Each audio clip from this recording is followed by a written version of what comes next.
Tony here, and welcome to another Quest Digest where I cover all the weekly news for the Quest in under 5 minutes. Now, in future videos on this channel, I'll be showing you how to play light gun games on your Quest and product reviews such as this one where I compare 2 different brands of faceplate. So if you want to be kept up to date with these latest videos and support my channel, please subscribe and hit that notification bell. Let's get to it. It's showtime!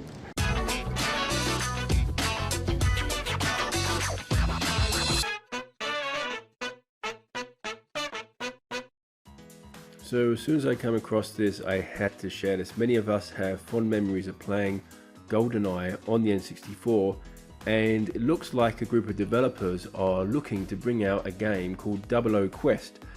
Now this game will attempt to replicate some of that multiplayer magic we experienced back in 1997 playing 007 on the N64.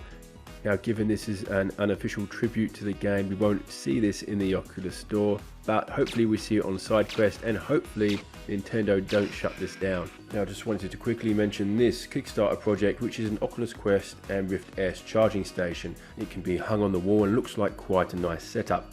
Unfortunately, however, they've got 8 days to go and have a way to go to reach their goal. So a new update to the Quest, which I mentioned in my last video, has now been released. I don't have it yet. It's rolling out as we speak. And here's the release notes. I'll leave them in the description below if you're interested. Next, we take a look at Space Pirate Arena. So for those who aren't aware, Space Pirate Arena is a game where you fight one-on-one with someone locally in the same play space. And if you sign up to their mailing list, there is a chance you'll get chosen to participate in one of the testing sessions. So if this game is of interest to you, check this one out. Next on to SideQuest, there's been a bunch of games and apps released this week. One of the more notable ones is Descent Alps. Descent Alps is a skiing game that also combines some rhythm elements.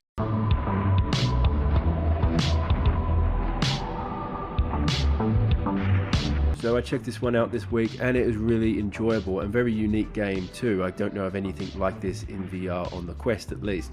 However, I found it very difficult to steer. I'm not sure if there's a knack to it and I just didn't get it, or whether the game needs some fixing up, but I enjoyed it nonetheless.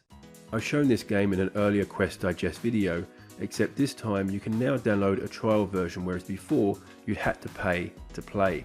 This game seems to be getting a lot of good reviews. It's cross-platform multiplayer and fairly unique. So if interested, you can now download the demo and give it a try. Now, another interesting game on SideQuest just released called Draw Defense, where you have to draw lines to defend yourself against incoming cubes, and the less lines you need to draw, the more points you score. There's 12 levels in total, so this is a game concept I've never seen before. Very interesting. Now, talking about unique, we have another game called COVID-20, which is cross-platform, where one is on a tablet type device, the other is in the headset, and the person on the tablet describes what diseases the person in the headset has to destroy. A good family-friendly, fun party game that relies on communication. Now, another COVID-related game this week is an update released by MissionX Lite. I tried this one out. There's a link in the description below if you want to learn more about this game. For a quick little experience, it's actually not too bad. Now, unless you've been living under a rock, you'll know Half Life Alyx has now been released, and the verdict is out. It seems to be a brilliant game. So if you have a Quest and you haven't connected it yet to your PC either wirelessly or via the cable, then Half Life Alyx might be just the excuse you need to do that. Next, we go to the Oculus store and we see the Room VR A Dark Matter has been released. Out of 50 ratings, it's almost 5 out of 5 stars. It's a puzzle game, sort of like Sherlock Holmes and the occult mixed together. It has great visuals and apparently it takes about 5 or 6 hours to complete, depending on how quickly you can get through the puzzles.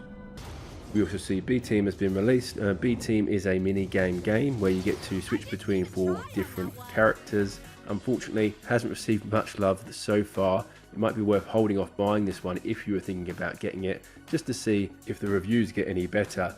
We also see Down the Rabbit Hole has been released. So Down the Rabbit Hole puts you in the Alice in Wonderland universe in a diorama 360 type situation where you get to solve puzzles, and the reviews for this one are generally positive. We also have a new Timberland music pack out for Beatsaber, a Box VR Essentials add-on pack which boasts an extra hour of brand new music and workouts, and a new adventure added for Arizona Sunshine with the Dead Man DLC.